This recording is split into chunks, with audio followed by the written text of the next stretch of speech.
Next ఉల్లిపాయ ముక్కలు వెల్లుల్లిపాయ రేఖలు తీసుకోండి. ఉల్లిపాయ ముక్కలు వెల్లుల్లిపాయ రేఖలు తీసుకున్నాం. ఇప్పుడు శుభ్రపరిచిన కోడిని తీసుకోండి. అలాగే తీసా. ఏంటమ్మా చలేస్తుందా? ఒక్క నిమిషం ఆగు. ఒంటి నిండా మసాలా పూసుకుని వేడి వేడి నూనెలో స్నానం చేద్దు గాని.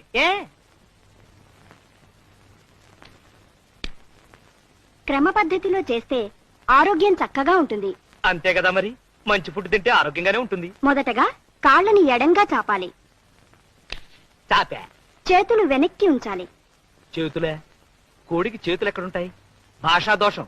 రెక్కలై ఉంటాయి. వెనక్కి పంచ. తలని మెల్లగా అటూ ఇటూ తిప్పండి. తిప్పే. ఇప్పుడు కాస్త స్పీడ్ గా తిప్పండి.